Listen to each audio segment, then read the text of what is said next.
Bangsa ini jangan terus-menerus menggunakan ekstrem kiri, ekstrem kanan untuk berpecah belah. Karena di kiri ada penanggoknya, di kanan ini pecah. Tapi sekarang nih kelompok kanan diambil. Gak apa-apa. Tapi kita bilang enggak. Kekuatan tengah, kekuatan moderat. Partai Gelora adalah bagian dari kekuatan moderat. Kita mengkonsolidasi kelompok tengah. Mudah-mudahan pertemuan ini membuat kita bertambah yakin akan perjuangan kita dan juga yakin kita akan mencapai tujuan kita. Partai Gelora mencoba menerjemahkan impian kita menjadi negara superpower baru, bukan dengan mengada-ada.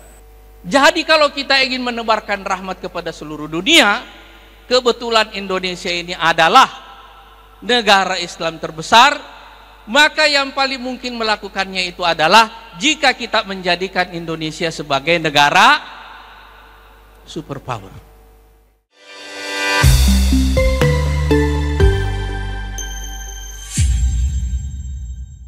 Dalam Anies Mata Menjawab di episode ke-26.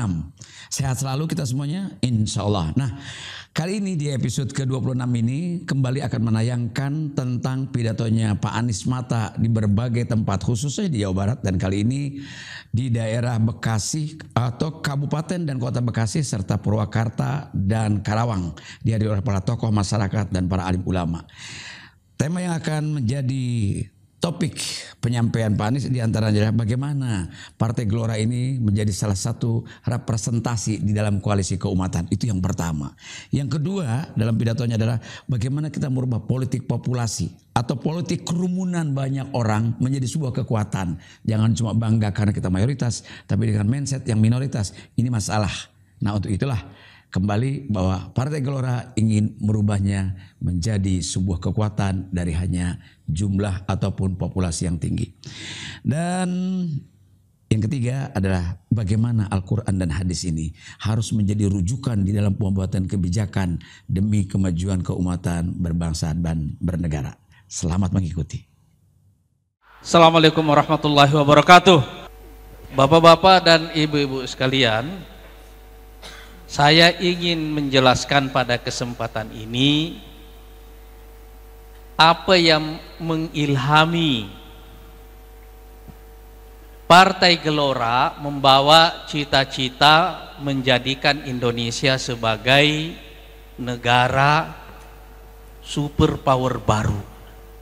Dunia Islam, umat muslim di seluruh dunia, jumlahnya kira-kira 2 miliar orang,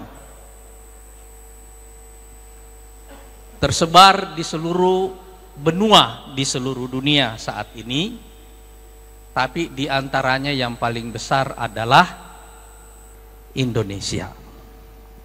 Dari semua negara-negara adidaya dunia, hanya kaum muslimin yang tidak terdaftar, tidak masuk dalam kategori sebagai negara adidaya, yang punya kekuatan militer, punya kekuatan ekonomi, punya kekuatan teknologi.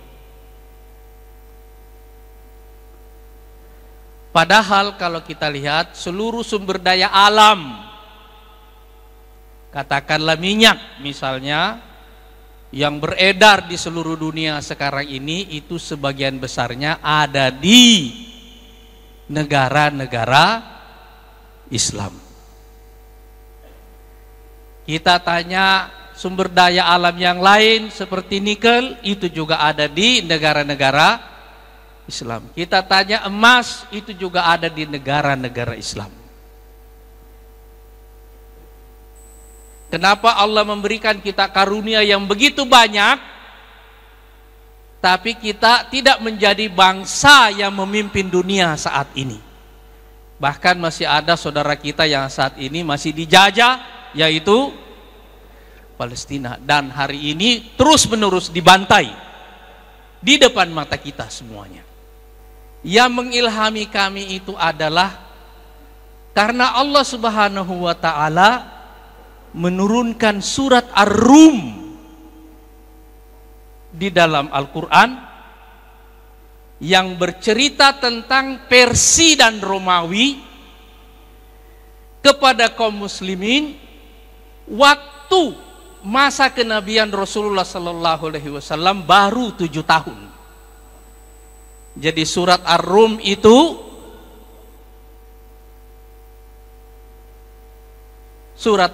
di dalam Al-Quran, coba bayangkan, ada kitab suci yang salah satu surahnya bernama negara lain, yaitu Romawi. Surat Ar-Rum.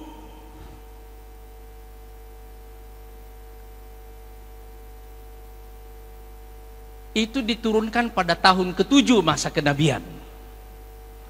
Waktu jumlah kaum muslimin masih puluhan. Dan jangan lupa bahwa Allah menurunkan Al-Quran ini dan mengangkat nabinya yang terakhir itu di Jazirah Arab, yang orang-orangnya buta huruf, masyarakatnya terbelakang, nabinya pun juga buta huruf. Tapi pada tahun ke-7, jumlah yang kecil ini yang sudah masuk Islam tiba-tiba mendapatkan cerita dari Allah Subhanahu wa Ta'ala tentang orang-orang Romawi yang waktu itu menguasai dunia. Dan Rasulullah Sallallahu Alaihi Wasallam, coba saya mau hitung angkanya sedikit ya. Kan 6 tahun kemudian Rasulullah hijrah ke Madinah. 7 tahun kemudian, yaitu tahun ke-7 Hijriah, Rasulullah sudah menulis surat kepada seluruh raja-raja yang ada di situ. Pada waktu itu Persia, Romawi, Yaman, semuanya dikirimin surat oleh Nabi, diajak masuk ke dalam agama. Dan beberapa tahun kemudian Islam sudah bertemu dengan Persia dan Romawi dalam berbagai macam pertempuran, dan kemudian agama ini menjadi pemimpin dunia. Jadi coba kita perhatikan, dalam usia agama yang masih sangat muda, dengan jumlah pengikut yang sangat sedikit, Allah bercerita kepada mereka tentang Romawi. Ghulibatir Rum fi adnal ard wa hum min ba'di ghalabihim sayaglibun.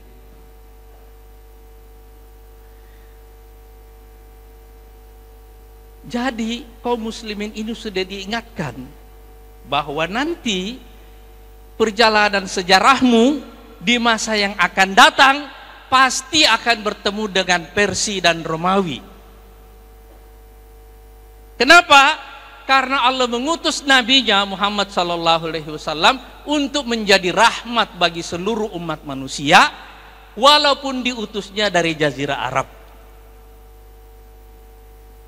Tapi tujuannya dia harus menjangkau seluruh umat manusia. Jadi apa caranya untuk menyebarkan rahmat kepada seluruh dunia? Wa ma arsalnaka illa rahmatan lil alamin. Bagaimana caranya Nabi ini menjadi rahmat bagi seluruh manusia? Hanya 13 tahun setelah Nabi diangkat menjadi Nabi, beliau sudah mendirikan negara di Madinah. Jadi instrumennya yang paling penting itu apa? Negara. Negara adalah instrumen, alat untuk menyebarkan rahmat kepada seluruh manusia. Coba lihat, kalau negara tidak dipakai dengan bimbingan agama, yang dia sebarkan itu adalah perang di seluruh dunia. Coba lihat waktu Eropa maju, siapa yang mereka jajah? Orang-orang di negara-negara Islam, orang-orang di Afrika, orang-orang di Asia.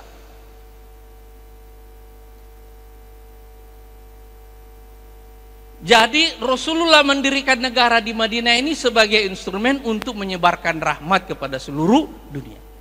Karena para ustadz ini kita sering di mimbar bicara bahwa Islam adalah rahmatan lil alamin. Rahmat lil alamin itu maksudnya bukan sekedar kasih sayang. Maksudnya adalah kita harus membuat semua orang, karena kita cinta kepada mereka, menjadikan orang-orang yang merdeka, orang-orang yang berdaya, yang tadinya budak menjadi merdeka, yang tadinya miskin menjadi sejahtera, yang tadinya tidak soleh menjadi soleh, dan seterusnya. Itu maksudnya menebarkan rahmat. Jadi kalau kita ingin menebarkan rahmat kepada seluruh dunia, kebetulan Indonesia ini adalah negara Islam terbesar, maka yang paling mungkin melakukannya itu adalah jika kita menjadikan Indonesia sebagai negara superpower. Sahabat Gelora, masih bersama saya Deddy Minggular dalam Anies Mata Menjawab. Nah, baru saja kita ikutin pemaparan cerdas dari Ketua Umum Partai Gelora Indonesia Bapak Anies Mata tentang hal-hal yang menjadi penting untuk diketahui oleh kita, mengapa kita berpolitik, mengapa kita berpartai, mengapa kita hadir untuk melakukan perbaikan-perbaikan ke depan. Di antaranya tadi bagaimana menjadi representasi keumatan dalam sebuah koalisi besar. Nah, kemudian juga bagaimana kita politik populasi ini merubah dari semua kerumunan menjadi sebuah kekuatan dan lain-lain. Yuk kita ikuti, masih ada satu sesi lagi yang terakhir. Selamat menyaksikan. Setelah membangun masjid, setelah mempersatukan Ansor dan Muhajirin, apa yang beliau lakukan? Beliau membuat Wasiqatul Madinah supaya seluruh warga Madinah ini terlepas dari latar belakang agamanya. Makanya dalam teks Wasiqatul Madinah itu orang-orang Yahudi juga disebut umat, kelompok-kelompok lain semuanya disebut umat, karena umat ya sebenarnya sama dengan rakyat. Dan kata rakyat, ra'iyah, itu akar katanya adalah bahasa Arab, ra'iyah. Cuma kita di Indonesia ini kalau kita bilang umat itu untuk orang Islam sebelah kanan, kalau kita bilang rakyat itu untuk yang sebelah kiri. Padahal Rasulullah mengatakan kullukum ra'in wa kullukum mas'ulun an ra'iyatihi. Ra'iyah itu artinya rakyat. Tapi dari asal kata ra'a yar'a. Ra'a yar'a itu artinya merawat, memelihara, mengembangkan. Makanya Partai Gelora ingin membuat kita di Indonesia ini tidak lagi membedakan umat, bangsa, dan rakyat. So, biasanya kalau partainya Islam dia pakai kata umat, kalau dia kiri pakai kata rakyat, kalau dia di tengah dia pakai kata bangsa. Padahal ini maknanya sama semuanya. Cuma kalau bangsa dalam Quran itu bahasa Arabnya sya'ab. Wa ja'alnakum syu'uban, itu kata jamaknya, bangsa-bangsa. Jadi kata umat ada dalam Quran, kata sya'ab ada dalam Quran, dan kata ra'iyah itu ada dalam hadis Rasulullah sallallahu alaihi wasallam. Ini partai namanya partai gelombang rakyat. Jati dirinya Islam, tapi kita menggunakan kosakata ini satu paket semuanya, supaya kita tidak berbelah-belah di Indonesia ini. Karena Rasulullah juga menggunakan untuk orang Yahudi kata umat dalam teks Wasiqatul Madinah itu. Nah, sekarang Bapak Ibu sekalian, setelah kita diilhami oleh Al-Quran, kita belajar dari surat Ar-Rum itu tadi, bahwa ternyata Al-Quran ini mengajarkan kita untuk punya penerawangan yang jauh ke depan. Coba bayangkan kalau surat Ar-Rum sudah turun pada tahun ke-7 masa kenabian, tapi peperangan antara kaum muslimin dengan Persia dan Romawi itu baru terjadi kira-kira 14 tahun kemudian. Artinya Rasulullah diajarkan melalui Quran ini agar beliau mengajarkan kepada umatnya supaya punya penerawangan yang jauh. Nah, kita ini di Partai Gelora, para pendirinya, saya bersama Pak Fahri, ini Ustadz Zerofi, juga Bang Demis, ini kita membuat penerawangan. Juga teman-teman ada Mas Dadi di sini sebagai ketua bidang narasi. Kita membuat penerawangan jauh ke depan bahwa dunia ini sedang akan mengalami krisis dalam waktu yang lama. Krisis ini dipicu oleh perubahan yang sangat fundamental, baik dalam teknologi maupun dalam ekonomi, yang menyebabkan kekuatan adidaya ini sekarang kembali lagi mengalami konflik. Seperti konflik yang terjadi sebelum Perang Dunia Pertama dan Perang Dunia Kedua, dan juga konflik yang terjadi pada masa Perang Dingin. Sekarang ini dunia menghadapi ancaman perang yang sangat nyata. Waktu kami mau mendirikan partai ini, bapak-bapak, ibu-ibu sekalian, kami datang kulon nuwun ke Pak Presiden pada tanggal 6 Oktober sebelum beliau dilantik untuk periode yang kedua. Kami menyampaikan pandangan bahwa alasan kami mendirikan partai ini karena dunia sekarang sedang masuk dalam krisis yang bersifat sistemik yang akan berlangsung dalam waktu yang lama, dan periode Bapak yang kedua ini seluruhnya akan ada dalam krisis itu. Oleh karena itu kami menyarankan supaya Bapak merangkul Pak Prabowo ke dalam kabinet. Supaya apa? Supaya kita menyudahi pembelahan yang terjadi di tengah masyarakat pada dua pilpres sebelumnya, yaitu pilpres 2014 dan 2019. Alhamdulillah rekonsiliasi itu terjadi. Walaupun ini bukan cuma usul dari Partai Gelora, tetapi kita mempunyai saham yang cukup baik di situ, dan itu menjadi berkah bagi umat di Indonesia. Karena setelah rekonsiliasi itu terjadi, datanglah COVID, ya kan? Pak Jokowi dilantik 20 Oktober 2019, COVID sudah terjadi bulan November, dan kita lockdown di Indonesia bulan Maret. 2 tahun belum selesai COVID-nya, perang di Ukraina sudah terjadi. Belum selesai perang Ukraina, sekarang perang di Palestina terjadi. Coba lihat, ini sekarang dunia ada dalam rangkaian krisis yang panjang seperti ini, dan karena itu langkah pertama kita adalah menyatukan elit politik, menyatukan masyarakat kita semuanya dalam semangat rekonsiliasi, supaya kita semuanya bisa bersatu menghadapi krisis yang akan terjadi itu. Jadi kalau Bapak Ibu tanya kenapa kami mendukung Pak Prabowo di Partai Gelora ini karena semangat rekonsiliasi itu tadi. Jelas ya? Karena semangat rekonsiliasi tadi, dan semangat rekonsiliasi ini kita usulkan lagi kepada Presiden supaya ini dilanjutkan pada pemilu yang akan datang, yaitu pemilu sekarang ini. Dan alhamdulillah, kalau ada yang tanya kenapa Gibran? Karena Gibran adalah simbol kelanjutan dari rekonsiliasi antara dua pemimpin ini, yaitu Pak Jokowi dan Pak Prabowo.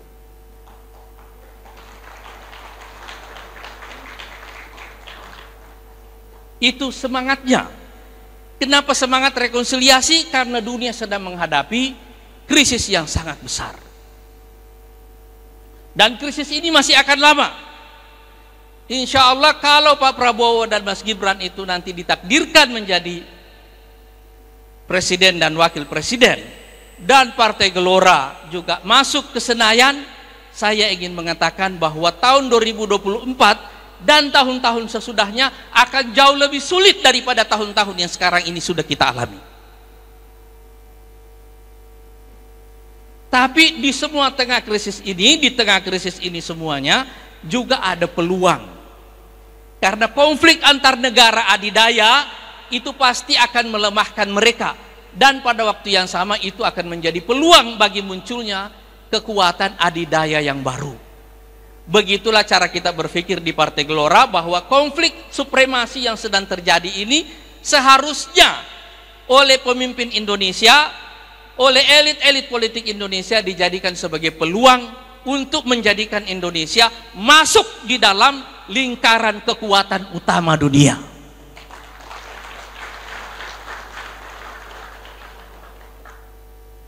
Tapi kalau kita mau jadikan Indonesia kekuatan utama dunia, itu indikatornya satu, kekuatan teknologinya, 2 kekuatan militernya, 3 kekuatan ekonominya, 4 kekuatan budayanya.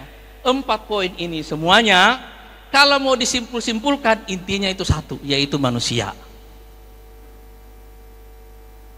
Itu sebabnya Partai Gelora memberikan fokus yang sangat kuat kepada manusia. Negara harus merawat manusia Indonesia sejak Allah meniupkan ruh kepada manusia itu di dalam kandungan ibunya. Itu sebabnya kenapa Gelora punya program memberikan bantuan gizi kepada ibu hamil. Saya kira bapak-bapak dan ibu-ibu ini ingat hadis Rasulullah Sallallahu Alaihi Wasallam ketika seorang sahabat bertanya, "Ya Rasulullah, siapa di antara manusia yang paling layak mendapatkan perlakuan saya yang terbaik?"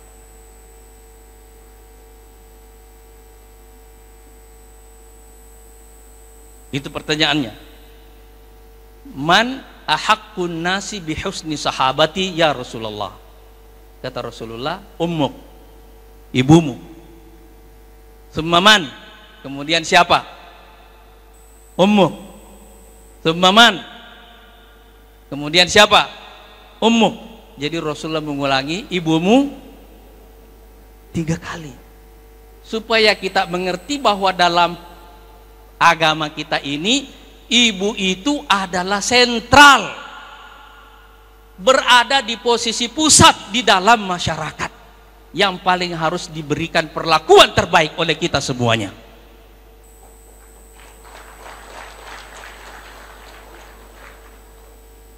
Nah sekarang bagaimana bentuk perlakuannya yang terbaik? Selama ini kita menafsirkannya birrul walidain, dari anak-anak kepada orang tuanya. Sekarang bagaimana caranya negara merawat ibu ini sebagai bentuk baktinya kepada ibu? Karena kelanjutan kita sebagai manusia itu lewat perempuan, ya kan? Betul tidak ibu? Cocok banget ya. Kalau begitu salam Gelora dulu. Salam Gelora. Salam Gelora. Salam Gelora. Salam Gelora. Salam Gelora. Salam Gelora. Jadi coba bayangkan ya, kita punya cita-cita besar menjadikan Indonesia negara superpower baru, tapi kita punya langkah-langkah kecil sebagai permulaannya. Kita mulai dari setiap ibu hamil. Kita berikan bantuan gizi kepada ibu hamil sampai 1000 hari pertama. Setelah itu sekolah gratis sampai dia selesai kuliah, plus ada makanan siang gratis dari TK, SMP, SMA, SMP sampai SMA. Jadi 22 tahun pertama dalam hidup setiap manusia Indonesia plus 9 bulan dalam perut ibunya, dia ada dalam perawatan negara, ya kan? Nanti setelah dia berumur 22-23 tahun sudah tamat perguruan tinggi, baru negara boleh tagih. Nah sekarang kamu kerja, bayar pajak, ya kan? Nanti setelah dia pensiun lagi, diurus lagi sama negara. Jadi awal hidupnya diurus negara, akhir hidupnya diurus negara, di pertengahan hidupnya dia berkontribusi dan menjadi tulang punggung negara.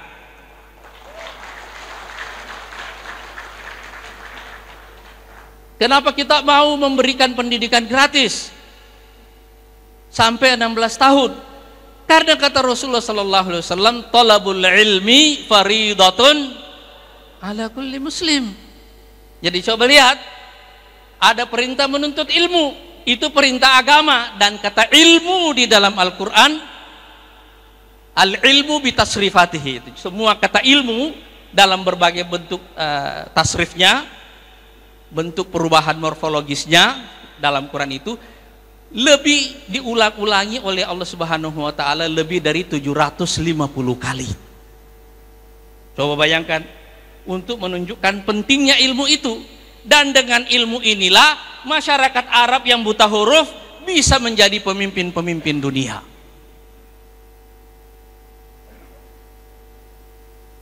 Bapak-bapak dan ibu-ibu, mungkin sedikit di antara saudara yang tahu bahwa Bilal yang tadinya budak itu akhirnya menjadi gubernur.